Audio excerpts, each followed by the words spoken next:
Welcome to another episode of the Tembo Diaries Podcast. Where we learn and laugh at the times we did not better. I'm Imele. And I'm Zalambi. And it's a beautiful, beautiful day. Yeah, sana actually. Tunaglow. Kumenyesha usiku. Anyway, don't mind my voice. I don't know how I'm sounding. I hope I'm sounding okay. You sound okay. Niko na I don't know, nikashetani kakohozi. Kana try kuja. Is COVID back? Probably. You know, yeah, actually, I know someone's grandma who had COVID the other day. So because there's a flu. Alitoa mahali alafu yake maybe ilimlemea because she's old. Yeah, there's a bad flu that's going around. Baby alishika, Paula kashika. I also got it, but yangu ilienda. So maybe I think imefikia sai. Nakohoa kama mkebe, my guy. Kama mkebe. Kama mtungi. Mtungi at least iko kwa quiet. Hii ni kana. Oja nisijeke sana nisiactivate. Anyway, how was your week? Okay, how have you been since Champions League ended? Because that's the last time we were together. Since FA. The Champions League finale. So, shout out Real Madrid. I was against her. She was supporting the other Team Duni. Yeah, Real Madrid. Good for them. Yeah, so that day I was against her because she was supporting Borussia, I mean. So when she said she's supporting Borussia, me, I was like, yeah, I'll support Real. I love me a good underdog story. Yeah, that's it didn't end as I planned. Actually, kuna watu fulani wakisikia nilisupport Real in the very end and be disappointed because they were like, let's support the underdog. But you know, actually, most of Real Madrid fans are Man United fans. Yeah, that's true. Yeah, that's very true. Actually, it was a no-brainer. But actually, even Arsenal fans supporting Real Madrid got to know fans. Okay, yeah, that's true. But anyway, so that's the last time. So since that day, I've been okay. Yeah. Yeah, I think I've not been sleeping, guys. I don't know why. But yeah, that's it. I think. So it's just work. No sleep. Wake up, work. Hey, work from home imefanyia watu wengine wamekuwa lazy. Kivipi? Ati work, sleep, work. No, I don't. Probably she's no sleep. Your time no sleep is because she's working because a lot during the day. No sleep during the day? No. For real? Yeah. The fact that I know I can't sleep at night, why would I do that to myself? I sleep during the day. What's stressing you? What's keeping you awake, Zalambi? Anxiety, guys. A lot of things. Yo, a lot of things. I have to do so many things this week and next week. Like, zinanikula tu kichwa. Yeah. Don't worry. Yeah, I'm not worried, but you know how the mind works. Yeah, like before it happens. I'm too impatient. So, but I'm thriving in this chaos. It's okay. I mean, we are used to it. Thanks to Strathmore. Nenda out lakini ujue. By 8 a.m. uko na class ya that Kimemia accounting. Do you remember the finance one? Russia. No. The other one. My God. 2 minutes late. Don't come inside. So yeah. And she was like, but we tried. Yeah, we did. We know how to thrive in chaos. So I'm okay. I'm embracing it because I know pia talala tu kuna siku maybe hata ni leo siku. Utakanyaga hiyo blanketi. Ndio. Hata labda kaiangusha na huko. Sitataka kujua ina exist. But yeah, how have you been? Oh my God. Let me just say, my body as a gym rat, I really miss going to the gym. Like these past few days because of my back, nimekuwa nikitake a step back. Like kupumzika tu, like literally do nothing. Maybe niamke ni stretch kiasi. This was since last week. I think last week nilienda gym. But when was the last time you actually took a break from the gym? Who wants to take a break from the gym? No, I'm just saying, when was the last time you took a break from the gym? Sometimes your body just says, you know what? We always take a break here, January, December, like there's always a week there. December. Gym is closed. Tuko June. Yeah. When I went, have I gone home this year? You did? Yeah, when I went home, I took a break. Oh, yeah, that's true. But you know what, sometimes your body just tells you to like slow down kidogo and then now come back, But no, even with that, at least, I don't know. I think with this one, is maybe my mind knows I can't work out and it's just... Yeah, so I've been feeling low. I've been feeling so damn low. When on Tuesday, today I've gone to the gym in the morning, but I just went because of yoga. But yesterday, I woke up, I was feeling shitty. I just, you're sick significantly. Deliver 2 sneakers. nikatoa the dogs kwa sababu tutetee. Oh, but that's a good thing. Yeah, like hey, you're like 2 kilometers, really. How was Yanni during the walk? Oh my God. Yeah. Like nilikuwa napata heart attack every time because at least Alan used to hizi gonga na gari. Yeah. Hiyo morning 6 a.m. na magari za shule. Yeah. Oh my Lord. Alafu hiyo maji anaenda kuingia kwa maji. Aki boys, I don't know how boy parents. Boy parents, they just do. Talk of young. Huyu mtu anafaa nilipe child support. I will. I am the deadbeat in this relationship. Deadbeat of the dog. Deadbeat parent. Yeah. Baba alikula misi. Wow. And the child is so troublesome. Just don't take me to court, please. I don't know how many times I've contemplated to give him out, but it's okay. Yeah. Yeah, it keeps the house lively. So you took the dogs to walk then. How's baby? Baby is good. And then that's another one. She can't let you be when she knows you're in the house. And now she's teething, so it's really messing with her. Is the thing helping? Yeah, it is helping. It is? Yeah, like kama today morning nilikuwa nimempea, sikuwa nimempea in the morning. So kataka kulala, nikarealize she's fussy because I think the gums were itchy. Yeah. Compare. But it's helping. But like immediately or after a few minutes, Oh my God. Parenting. My God, parenting is hard. I can help, even though I'm not a parent. But you know. Auntie extraordinary. Yeah, babes. I was telling someone, it's a strategy. All of them are going to pay. They go babysitting. Where you? Babysitting. Let me tell you. Babysitting. What? Not about babysitting. You'll be there for me also. Like I've been there for you. Let me tell you, better do it soon because maybe the moment nimemaliza alafu atenda kwenda vacations sijui Greece alafu naambia nikae hapa. No, si imagine naenda kwani hautarudi? Uende urudi alafu nikushow. Alipaka kwa my bags. That's my best friend, guys. Paka either ukuje Greece abo Baku. Namtuma nao mtoto Greece. Yeah, your auntie thinks she's really. But at least today nimeingia gym, so I feel better. As gym rats were there, I think injuries are our worst pain. Alafu I was contemplating yani nimeenda physio, so pesa yangu I was okay. Kel Fitness, we have I'm sure by the time this episode is going out, we've already done the hike. We're supposed to go for Lesatima. Yes, for Lesatima. So with my back injury, nilikuwa nisiende because my coach akaniambia easy Abadeas is not that steep, so ujilete tu. So nimepeleka pesa kwa physiotherapy. Natafaa ni buy hiking boots. Nimenunua guys, asiwadanganya amezivaa sasa. Nimenunua guys, but my pocket this month. Na leo ameambiwa hiyo mgongo make sure isiumie, hakuna excuse ya kutoenda hike. But anyway, I was looking forward to this hike. Back to ilikuwa I have said I'll go. I think the hike is 17 kilometers long. Okay. If I can do 10, that's good enough for me. Is it like steep? What's the elevation? It's not steep. Though it's 4,001, but it's not windy, like it's flat most of the part. Oh, okay. Yeah. Okay. It's like sindio? Yes. It's flat. It's flat. It's not steep kama nilikuwa naambiwa, hey, ilikuwa baadaye sama Longonot, ilikuwa what? Sleeping Elephant Hills. Umeenda Longonot? I was pregnant. I was like 6 months pregnant. At Longonot, there's some places like are a bit steep. These guys were dying for your sleeping. Elephant Hill, I was sleeping one. Elephant Hill. Elephant Hill. Yeah, actually, it's really steep. But why do people do this? Like me, I don't understand. Me, imagine I can't do it. Me as me. You as me is yes. No, I'm not saying that I would never go for a hike. I have been to hike. Yeah. The thing is with me and hikes, I have to like prepare for it fast. And also physically prepare for it. Yeah. Mwambia tuende huko Lesatima alafu nikakufia hapo 100 meters. Out of 100 meters, at least nafika 5k. If you walk normally for 4k, at least you can get 5k. But I'm just saying, it was a joke, but nikakufia hapo 4k. After 7 nimejipush sasa 7k dead. Na bado watu wanaenda kilomita 10. 17 Yani mimi nimefika 7 au wanaendelea 10. But it's beautiful. But ukufia. Nikipata tu pia pressure tu kidogo hivi. Nitafika huko juu ndio vile kunakaa. Yes. I'm sure it's pretty. Yeah, I'm sure it's pretty. Very pretty. I mean, nature has a way. I don't know. God, alafu mtu anasema God is not real. No better.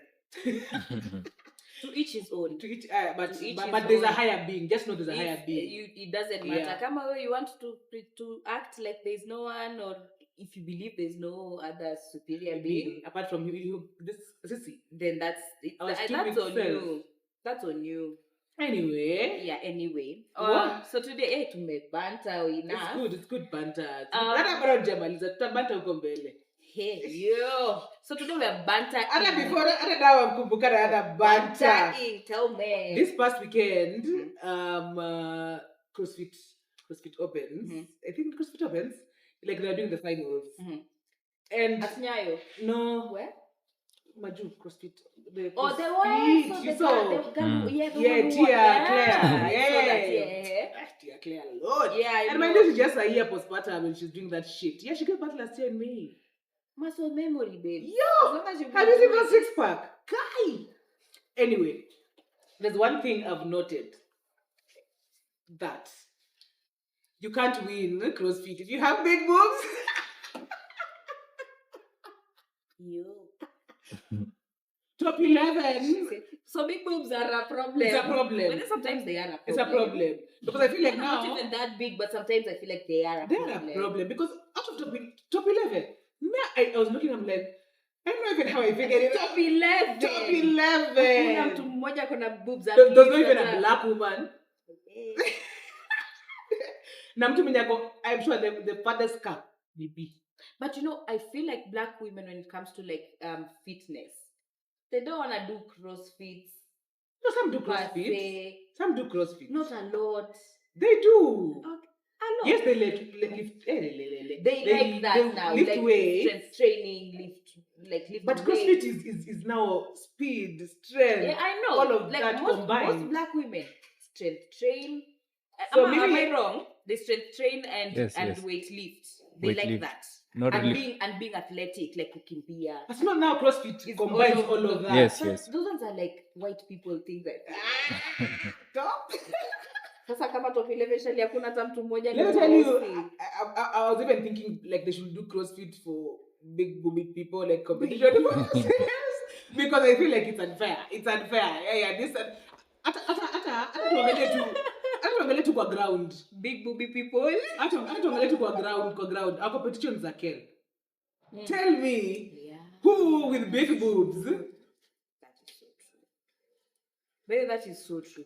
If you think I prove me wrong. Under the floodlights. Yeah. Those things. True. Yeah. The girls with the Jitume is coming up. Nitaenda kuona. I'll go see. And actually most of them who are there that we know of, they have they don't A, have B, capsize, max. A. What's the science behind it? I don't know. Boobs ni mzito, like hii ni kg on its own. So if you are running faster, it will slow you down. If you are naruka box jump, Center of gravity imeshikilia chini. Yeah. But anyway, that's just my opinion. In our opinion. Yeah. And talk of our opinion. On what again, my God? No, Reddit. Let's do this.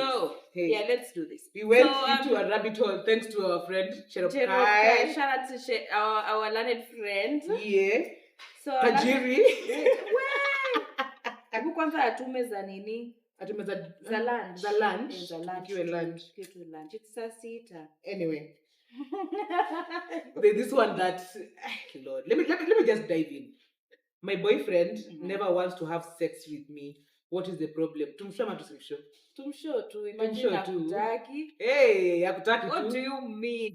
Your boyfriend? Is he your boyfriend? Does he have his girlfriend? So, my boyfriend, 26 male, and I, 24 female, have been dating for 3.5 years and have lived together for almost 2. Okay. We barely ever have sex, only once a month or every 2 months. Hey!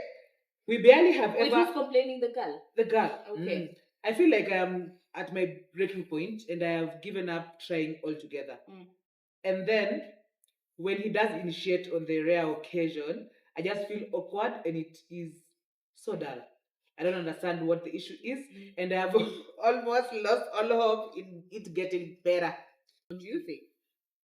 Leave him. Hey, Buddha. You're 24.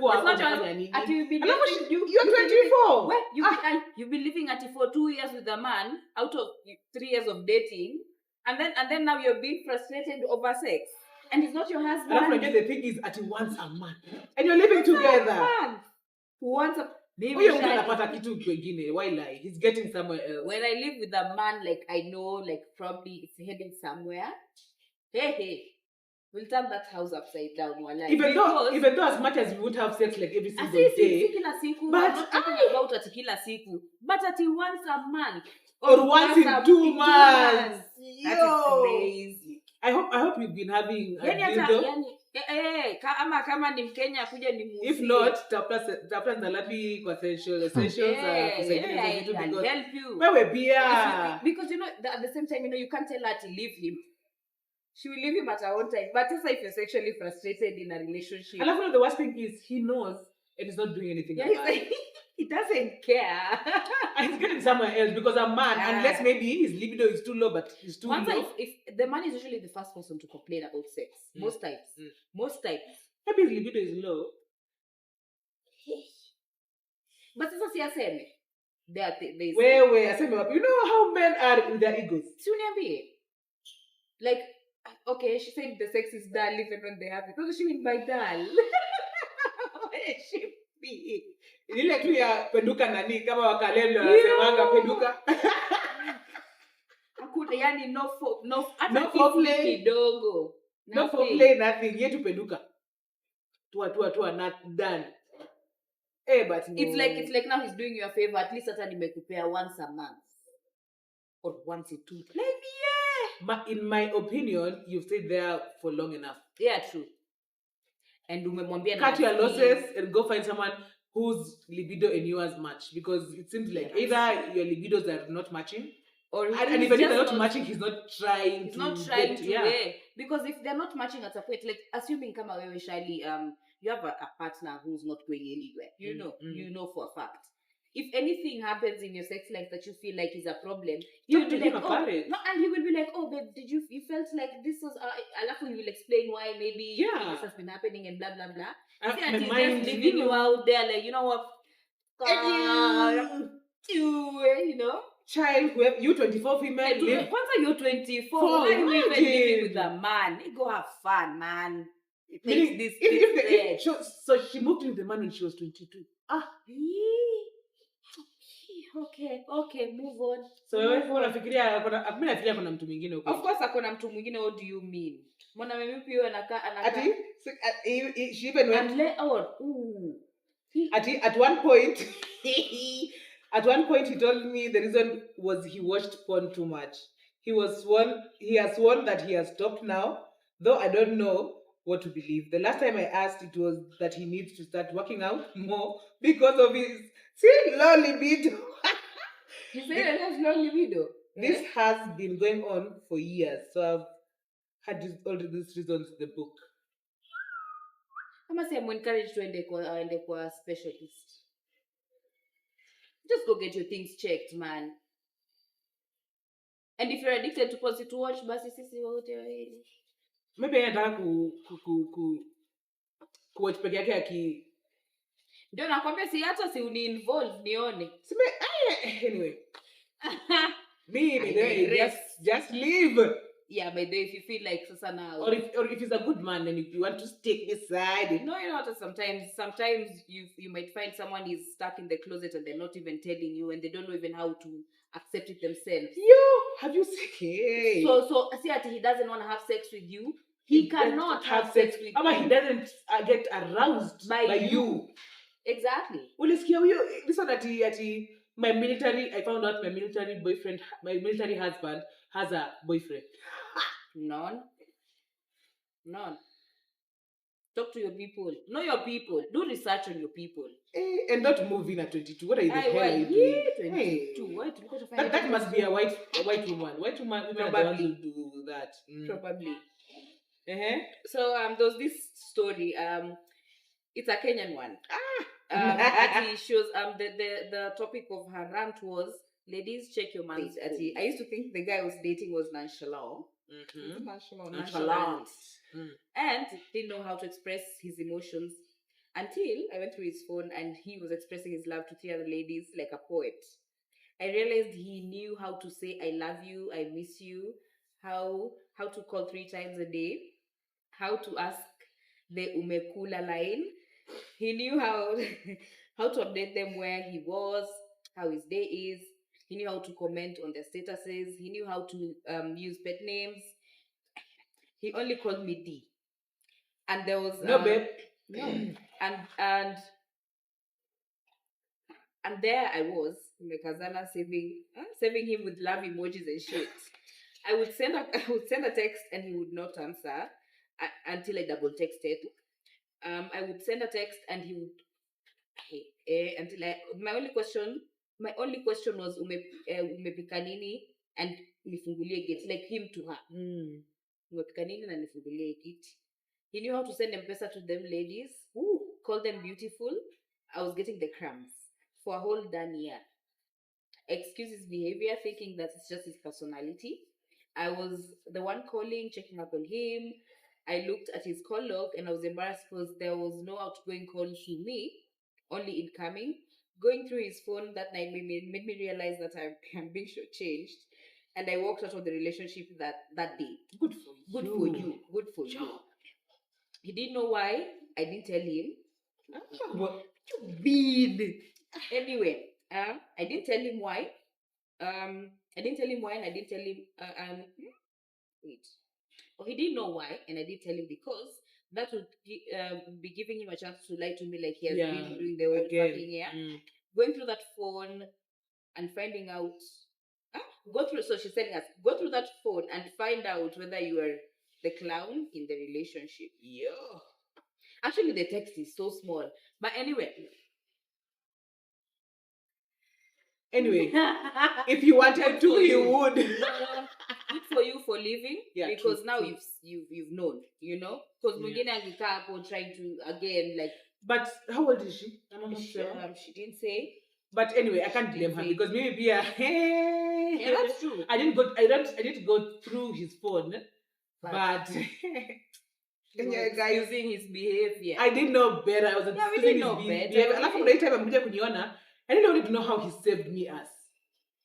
So I tried calling myself Nyona and I didn't even find out. Oh Lord. Wait, what are they saying? I don't know, I didn't see. There was nothing. No, I didn't see his phone. Oh. You get like you were looking for his phone. No, his phone was there, so I tried to call, like accidentally, but he realized that Kakata before I could see the whatever. Oh. Yeah. Though me, I don't advocate going through a man's phone. No. Me, I would not, because I have. If you want to die fast. Because also sometimes it's not at he flirting back with this, but kuna kwanga tu na ule dem flani tu that can't get over him, or probably. That's none of his business though. Yeah, that's not, but kuna ile tu uchungu na feeling like, what if he one day just decides to, like, it just fucks up with your whole dynamic or your whole thinking. So don't go through the phone. Don't go through his phone. Yeah. And if someone, let's say mumeka simu zenu somewhere even, and someone calls and then you feel like, okay, who's that? And you want to ask. But at now you're waiting for him to snoop. Don't do it. It's never worth it. Kwanza, when you start looking for things, you'll find them. You found out. She found out those 3 others. But good thing. Okay, I feel like she saw the red flags, but she didn't want to see them. Yeah. Because I mean, if you never, like, why don't you text me back? Kwa nini yani paka ni double text ndio unani text all the time? We don't have to talk on phone all the time, but hata siku moja tu ile tu nipigie, find out what I'm doing. Yeah. Si ati nifungulie gate na ati that is all. Hata phone late na coming in text jamani. So yes, like we have to bembelezana during the week before we meet. Na nachezaje mademu wanne because that's tricky. Alafu na waje kutumia M-Pesa. Hata Kakiru. Ashaimwomba. Alafu not even that. Like no, I'm just saying. Maybe he's been borrowing her money to give to other bitches. Yo. Because it happens, guys. Men are borrowing money out here. Hata hao maboi wako na wamama, they have girlfriends, some of them. Yeah. So mama anakupea pesa yake na gari yake, wewe unaenda kutesa na kademu alafu. Lord. But a good thing she left. Good thing after 12 you realize, like, you know what?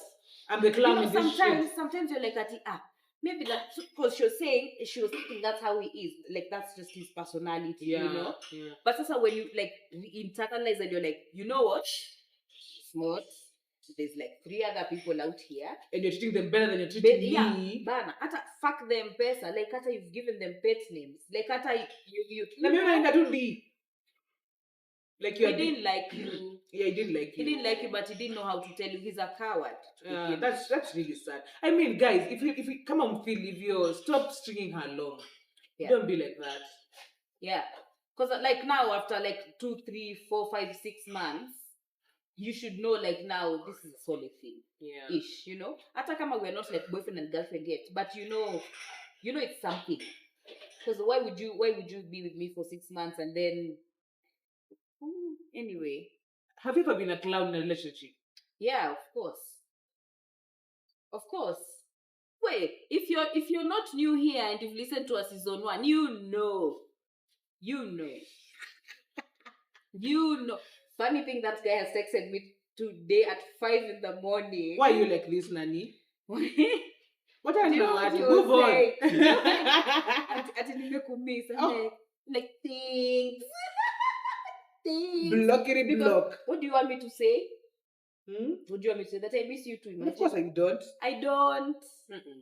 Hey, me, I've also had my clown days. Yeah, you have. Kwanza there men yata achana wewe you look at the most. Yeah, like I feel like I think with age, you know better. Yeah.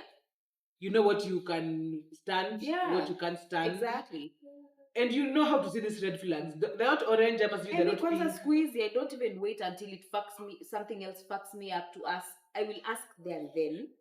So that now when something else happens, it's not in reference to what their thing was about. Like it doesn't accumulate. Exactly, we're not accumulating. To malizana na side. So I know where I stand. Kwa hivyo kama una accumulate on your side, story yako. But in that scenario, like if I feel like sometimes we can communicate our love languages. Yeah. Because not everyone, like I know they say what you lacked as a child is what you mostly want. Exactly. But not your partner might not know or might not nini. So you can communicate. Kama you're like, hey, I'm texting you all the time. And you're, why do I have to double text you for me to get your attention? Hey, you know the thing is, Charlie, the thing when I read that story, I was asking myself, were you with him? You thought you were together, but was he with you? Maybe too. He was dating all of you. And for a year, did he even ask you to be his girlfriend? Because you know sometimes you assume these things. Yeah. You won't assume just because a guy has been fucking you for a very long time. I'm sorry, excuse my French. You expect now I'm his girlfriend. No, he's not. By the way, he's not your man. He has to ask you. He has to ask you. Kama say ati, will you be my girlfriend? You'll be like, so yeah. I feel like the will you be my girlfriend should be but you know what? He has to tell you how he feels about you first. Yeah. You can tell me you like him and blah. No, not like you. No, he has to say the L word for you to even start beginning to think. Oh, you know he can love you, but he doesn't want to be with you. Oh, so baby, I wanna be with you and sing you a song, write you an essay. There was this girl who saying lazima umwandikie an essay for her to nini you. Yeah, but still, don't say you might think you're with someone. This guy is not with you. Yeah, you assume shit. He was telling these other women he misses them.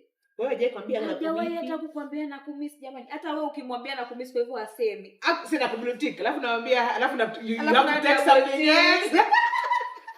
Fuck that. Oh boy. But mazee pole. But imagine utalat. Unaona vile sisi tunacheka.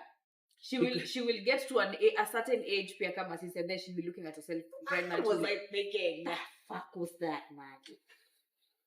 But it's okay. Yeah, it's okay. I mean, you have to go through these things. This is how you learn. Yeah, this is how you learn. I thought we would not have had anything to say about it, like Kamasi with the things you've been through.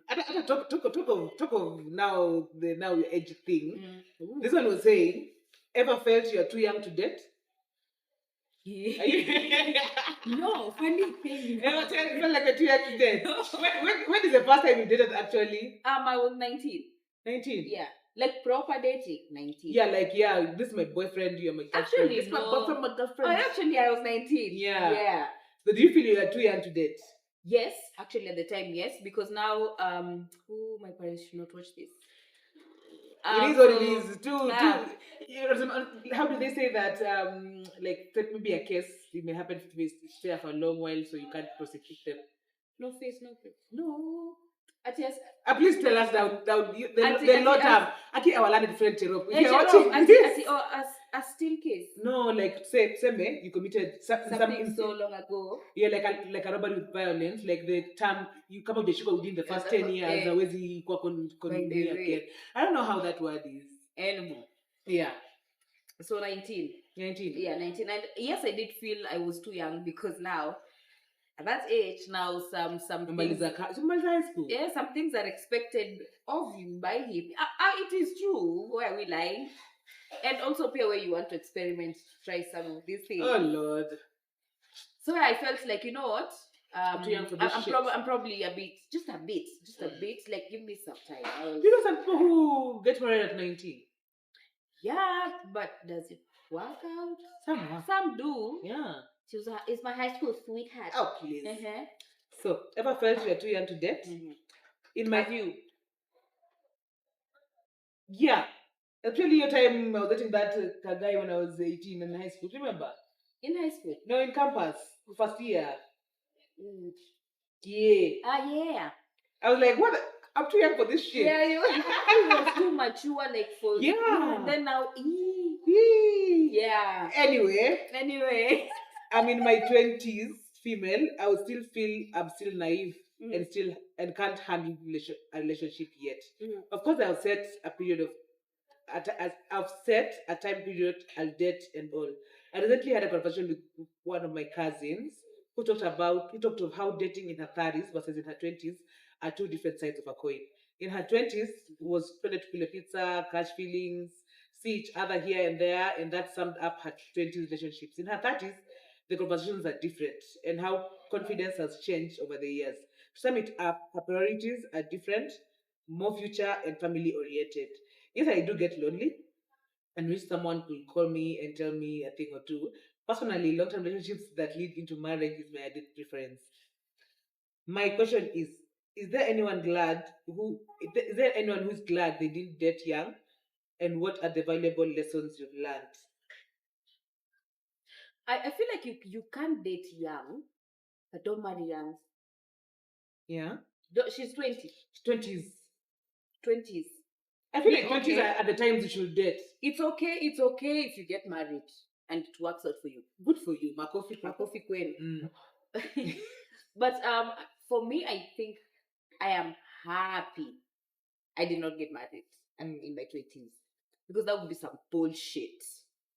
Yani, I know for a fact that would be some bullshit. Because I was not even like sure I want this person to be my person, but sometimes no, you are almost. Yeah, kidogo hivi tu. Kasi ungekuwa na watoto tano. Oh no. Watoto tano.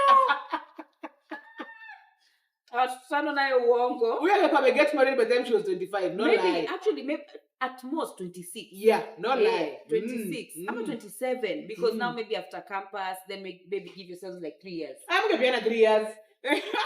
1 year. Mtafanya job ni nini alafu hiyo ingine wameenda kwa wazazi wao hiyo the same year. Watoto na kuwa auntie hapa. Thank God that didn't happen. Sad. No, it's not sad. I'm very happy that didn't happen because I feel like if I did get married at that time, I would be the toxic person in those relationships. I had not lived my life. I wanted to like find myself. I didn't know who I was then. I didn't even have a voice. You know, like when it came to this man, kuonyesha tu kwa attention kidogo. Yani, he might love you actually even, but now you're like you can't stop. Now you know a guy likes you, but you know, show me. But your actions, don't just show me at your pizza. You know she's saying at your let's go for coffee. Show me properly.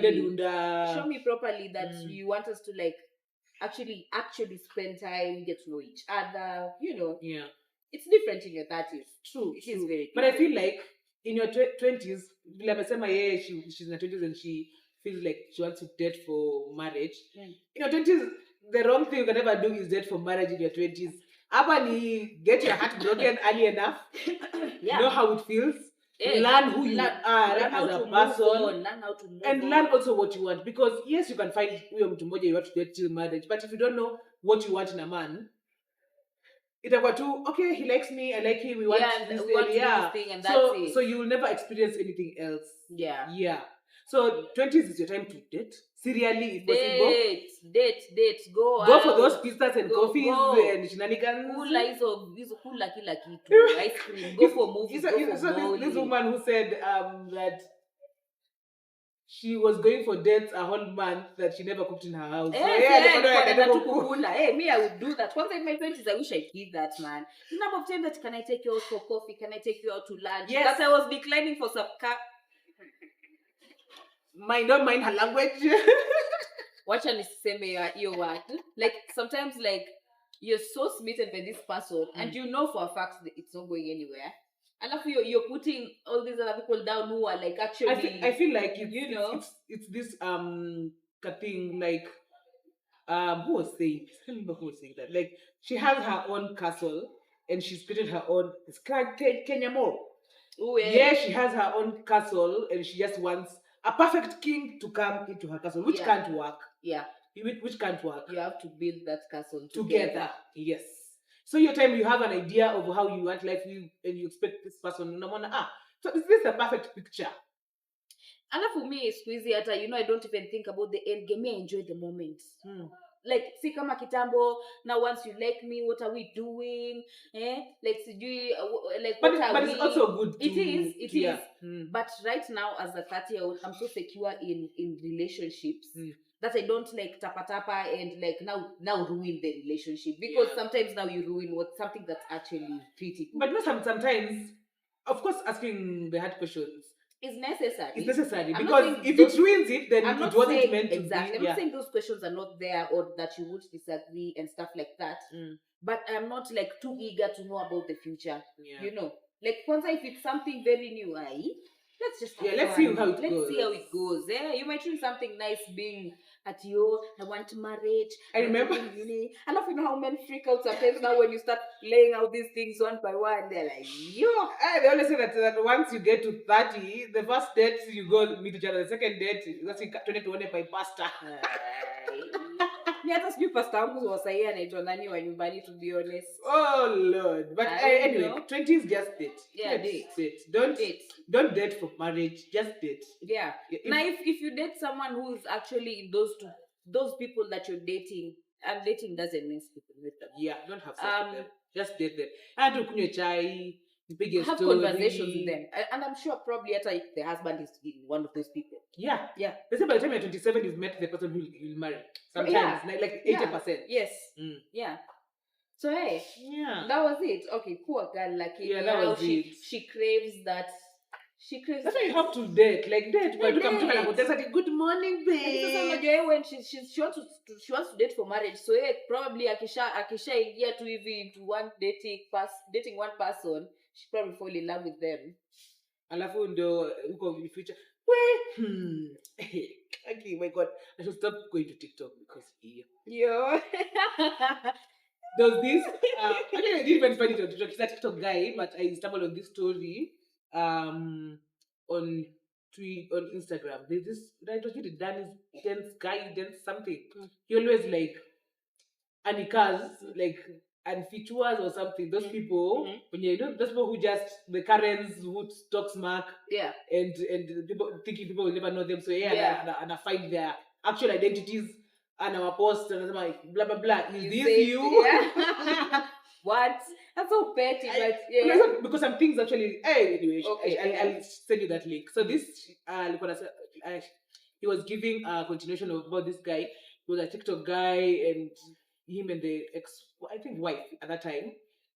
They're doing these TikTok videos of when a relationship it has no trouble, blah blah.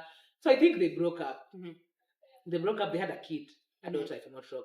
So they broke up. So now they're living separately. So this guy, he put a spyware on the kids' laptop, tablet. so he could be able to spy, like hear of what they're was talking about going in the house. Yeah. So I think the chick and the ex-wife now and the best friend were talking ile mimi wetu zaongea tumecheka yetu yote. Hata mfikiri kuna mtu anasikiza. Yeye kwenye hapo amesikia imemkwaza. When he came and shot them dead. Stop. What? Dead. Not funny, but imagine, yes. Where? Sasa vile tunaweza ongea hivi alafu tu mention I'm sure they didn't even mention him. Banter. Like he was mad that she's living her best life without him. So penye hapo he was so mad akuja na gun tu pua. Yeah, he was convicted for life. We are talking hata amesema no option of parole. What? Imagine. But Sasa, what is his problem? Someone can't have fun without you. Imagine me. I want to have my fun without aside him. From your relationship. And he has his own fun away from him. Then we can have our own fun. And then kuna ile we'll have it together. I feel like that should be the thing in a relationship. You're individual people who came together. Find your identity. Actually, that's what your 20s should be about. Finding yourself. Finding your identity. Because now you'll be mixed up in this man's life. Imagine. You're doing all the things that he wants you to do. Alafu all his friends, all your friends are his, so they leave you. And they leave you hanging. That's why, by the way, women, when you enter a relationship, keep your friends. True. If possible, don't even match with his friends. You're not even hanging out with your friends anymore. I know. But that's the thing with narcissists. Narcissists. Those ones will make you just forget about your friends. No, they will stop you from seeing your friends. When you like imagine was alive and me, I'm dating someone and I'm like, usiende kuona hiyo Rose. I'll be like, you know what? Done. Finished. Wewe ndio sasa kuona. Like it's over. Right here, right now. Utamchekelea like, yo. What do you mean? She will always choose me. What do you mean? Like always say, yo, you know that's when someone said that if I see a woman, I'll always be here. Where you may not be here on her wedding day, but I'll be here. Yeah, imagine. Yeah, because now, how many people have you seen me with? Hey, you may not be on her wedding day. Think. Yo. Atitoe tell me, we. Bridal lineup ishapangwa. Kama ina lineup ni mimi tu. Tenda kwa AG. Ni mimi tu ndio niko. Yeah, kuna mtoto akasibika I'm sorry. You're sorry. I don't realize you're sorry. Ni Banter, guys. Ni Banter. Don't come for me. But they find your identity. Don't be too hasty to be in a marriage and a whole thing. Yeah. Watu wangapi after Strathmore, our classmates who got married? The ones who we thought would. I think it's only one or two. Who? Actually, maybe I know one or two. Who like they were dating through campus and they actually are married now. Yeah, and it's flourishing. It's okay. Like some of them, most of them are couple goals. No, alafu wakatoka wengine walioana. Wengine waliolewa. The same people. No.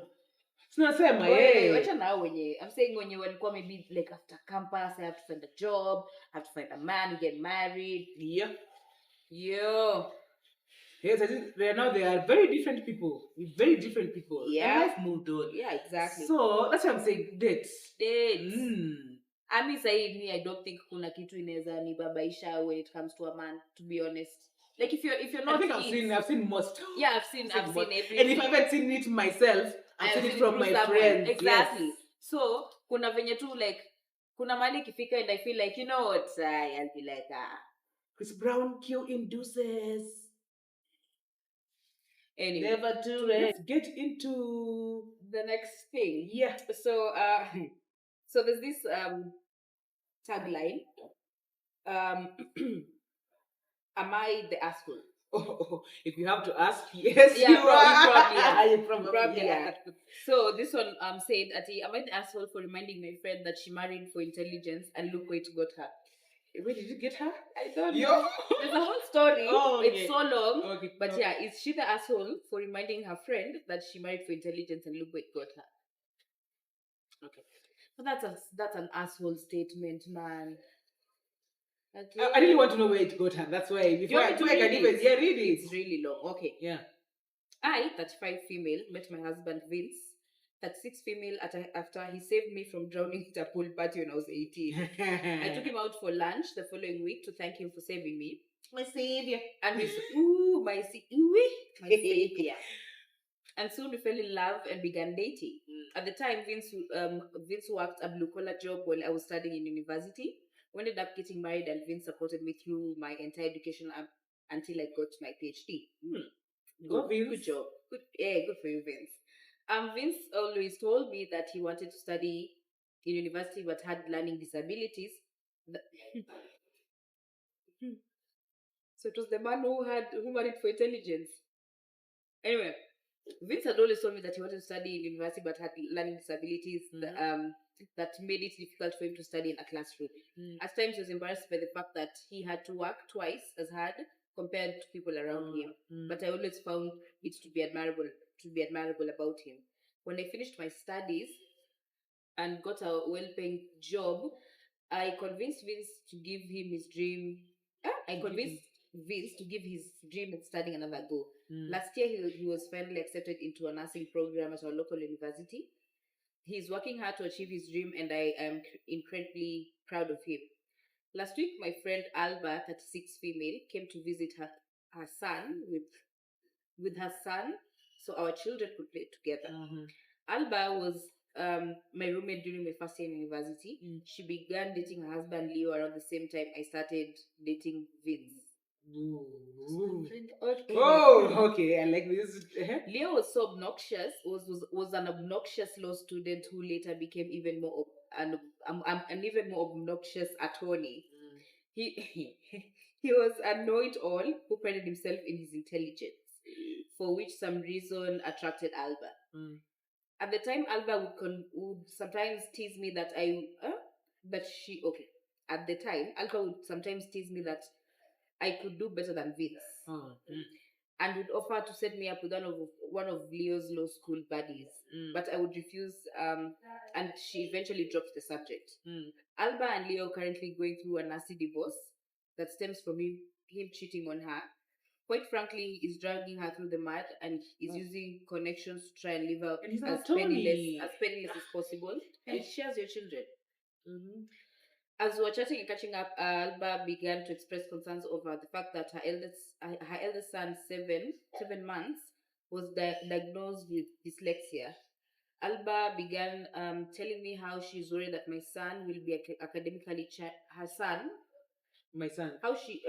my son will be academically challenged like his father. You aren't the asshole. As Blake Nenda, you are not an asshole. Because if I'm getting this right, she's taking it out on her friend. Yeah, that the husband is leaving her. No.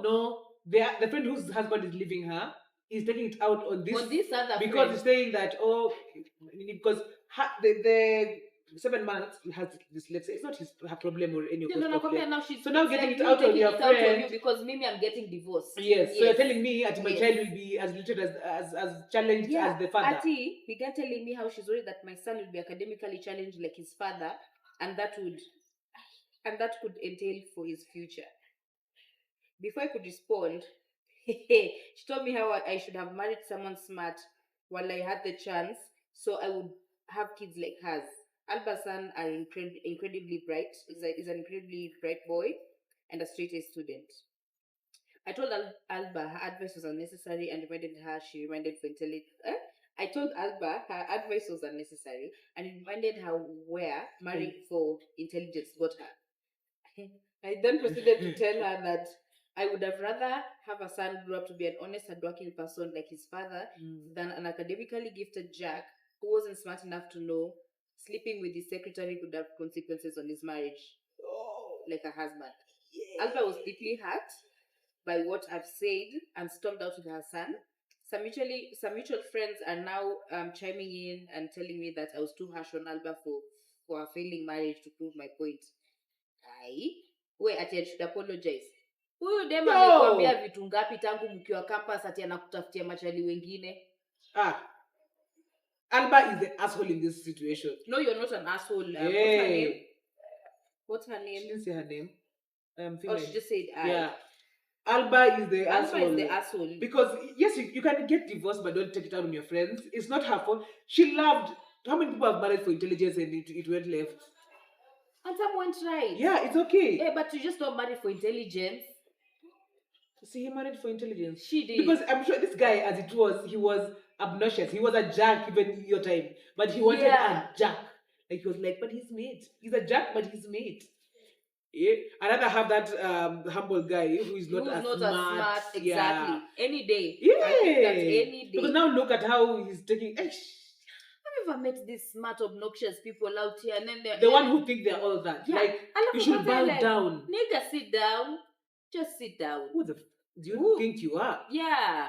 Who do you think you're talking to? And if you know before they know how we are sometimes. Because I'm Mimi. When I meet these obnoxious jacks out here, I think I'm like a sweet girl. Oh, Mimi, they know. I think my face says it all. Yeah, you try. Like a sweet, unless you find me when I'm in a resting beach face. But when you find me with other people, I'm so smiley, tunacheka, nini. But don't cross me, my nigga. Fuck you, Alba. And fuck you, Alba. And your drag husband. Ex-husband now. Yeah. But in all sense, no one knows how a marriage will be. Will go. Yeah. It's the virtue of a person determines how the two people determine how the marriage will be. Because clearly, it was so cliche. How do you cheat with your secretary? Yani hiyo kwanza ni madharau. Yani hakuna mtu mwingine huko nje ulikuwa unaweza kwenda kujificha naye. You just had, like alikuwa anataka ujue. Yeah, alikuwa anataka ujue. Because come on, okay, I'm not advocating for cheating, but if you really respect the person you are with, as why you are, keep it on the low. I mean, don't cheat. Just tell her, you know what, it's not working. Yeah. If you feel like unless it's an open relationship. Yeah, unless that, and she knows about it. But even in those ones, they don't work because one person is the one who's always open in that relationship. Because imagine the trust, how the trust is damaged at this point. You're sleeping with your secretary. Now, if I'm coming to see you in your office, I'm sure people know, looking at me like I'm the fool. Yeah. I'm sorry, Alba, but you are the asshole. Yeah, you are the asshole. But what would you do in that scenario? Okay, I would not take it out on my friend. No, like if I'm married, my husband has cheated on me. Sinamwacha. Yeah. What? Me, imagine there's nothing to talk about. What are we talking about? What are we talking about? He's dragging her down in the mud. Wants to leave a penny. And the fact that he's an attorney and he has attorney friends. Imagine let him go with everything he wants to go with. As long as you have your life, you can start over. And you have your peace. Because now, what would it benefit you to be living with a cheating jack? Nothing. Heartbreaks and heartaches. Si lazima. Yeah, si lazima. It's so sad. Yeah, it is sad. I feel like that's a very wrong note to end with.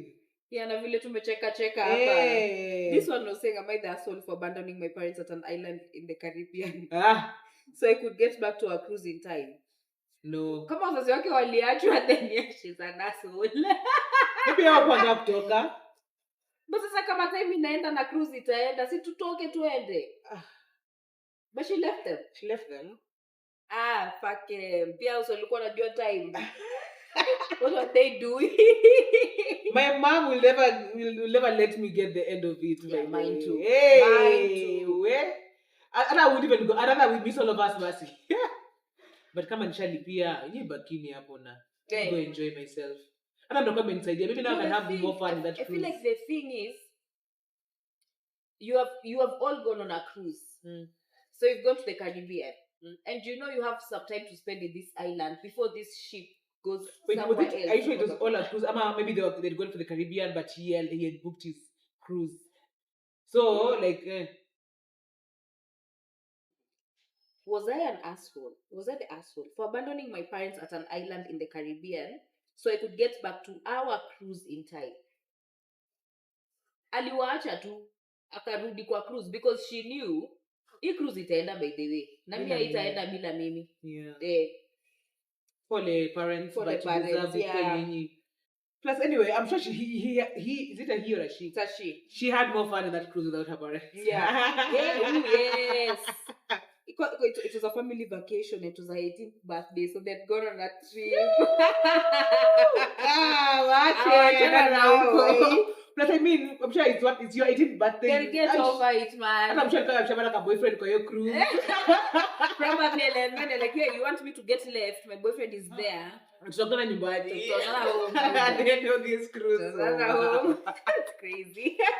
but I understand, because even me, like, you name my parents for the trip, but nivile, I could have gone with them easily, but I wouldn't want to go for vacation with them. Yeah. If it's maybe me and my other cousins and my folks, fine. Yes. And maybe no, because you want to go and do things. I want to go enjoy myself. Really. And your room maybe I don't in gear. Yeah. Alafu ndo wako hapo kwa mlango, Shali, what is the itinerary for the day? Vacation has no itinerary. The itinerary for the day, where we going? Hey, but I can't for this year's beach boot camp for Kel. Oh, you have another one? Yeah. When? In September, end of September. Oh, going to Bali. End of city, you know what you end of city. Where are you guys going this time? I'm not sure. Huh? Mombasa. Yeah, it's coast. Just Mombasa. It's coast. Yes. I'm sure. I was not Baobab. But we were in Diani again last time. Anyway. But last time we went to Diani? Yeah. Mulikuwa Mombasa tao.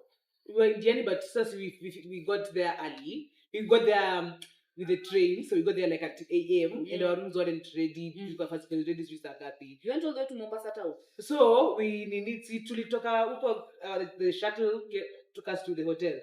Dropped our things. And now like, okay, we took a on date, we got our rooms. Yeah. And we were like, I mean, it was a short trip. So when I to say Mombasa, we buy 1, 2, and 2 before our rooms get ready. You guys are bold. You're missing it. To enjoy it to Choma. When we were so beat, we were so hung down from drinking. Because you had let me tell you, 1 hour, 2 hours. Let me tell you, I took a 1, 2 hours. That's true. Because none of us kama sisi tulitoka hapo hivyo. Hakuna mtu mwingine alitoka after that. Ilikuwa tu tutoke tu tunaenda sherehe, tukarudi, tunalala, tunaamka, tunaendelea sherehe. So it was a good idea because at least we bought stuff. Yeah. I got my spices, the deras and whatever. Yeah. So it was a good call. I felt it. By the time nilikuwa narudi. Alafu ulilala after. So now imagine sasa nimerudi. My boobs, your time I was still breastfeeding. My boobs were so full. You have to pump and... I came back, I was like, I was telling that custodian, I was like, yeah, please. Mimi nipe tu room yoyote. At this point, at least I just shower and pump and at least I get relieved. Yeah. Good thing my room was already ready. My roommate didn't come till the next day. Nice. Well, it was so nice. Yeah. I can't wait. But anyway, maybe ningewacha pia. Yeah. Going to the coast end month. Yeah. So, anyway. Sasa ni home, you know. So nikaone watu wangu and my nephew named Chuchu his little. Do you know the other day he told me, "Ba, I'll catch you." Yeah. Catch you. So najifanya ngona and I'll catch you. I'll catch you, not catch you. I was so jazzed, man. I was like, catch me, come catch me, baby. Anyway, this was a good episode. Yeah, to banter too by the way. Banter. We had no topic in hand. Vibes to which is a good thing sometimes. Yeah. I mean, we can't always just be talking about, facts. And kupeana ma advice.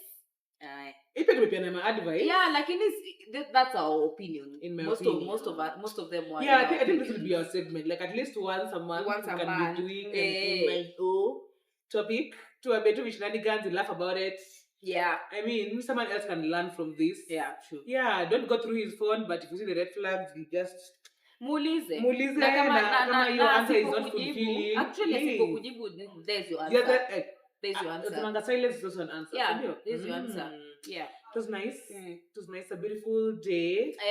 Shout to Banky. Again. I feel like it's really nice. Like, we hit the jackpot. Bana. Anyway, last time man cave iko along Namanga Road. Yeah. No, along Nairobi Namanga Highway. The highway. Yeah. Just before Ola. Yeah. Come through. We have trivias when Europa gets back. We have reggae on Sundays. We have karaoke on Thursdays. What happens on... Where is... What else usually happens? Saturday is always a good set. Oh, Saturday is usually fun with DJ Simplicity, man. He's a good DJ. Hey, last one here on Saturday it was lit. Last Saturday it was a live band. No, that was Friday. That was Friday. Oh, that was Saturday Friday. was a guest DJ. Oh yeah, I remember. Yeah. So shout out to Man Cave again. And before I always forget. Please, please, guys. Go to www.tembodiaries.com and shop our merchandise. Read our stories. Listen to the previous first season of the podcast. It's on the website. Yes, www.tembodiaries.com. We bring the vibes and yes, as usual. Subscribe here to all our subscribe to YouTube. Follow us on all our socials. Yes. Share this episode and other episodes with a friend. And like and comment to Ambie if you think what your asshole moments were. What did you do? And it's okay to be an asshole sometimes. Yeah, bana. Like sometimes you have to put your foot down and be an asshole. Yes. Yeah, me, I've done it so many times. And I'm not sorry. Yeah. Anyway, it's been real. Yeah. I do behind the camera. Yes. Thank you, for doing this with us, man. Yeah, thank you for getting to this point. Yeah. Kama umefika hapa, when you mse, makofi true peeps. Makofi tena. And share our things with your friends. Usicheke tu peke yako. Yeah. And you know we are crazy. The two crazy girls. I'm not crazy. I am crazy. Me, I own it. Okay. I am, but you wouldn't know until you see it for yourself. Yeah. Yeah. It's been real. Yeah. I'm Imele. I'm Zalambi. Until the next time.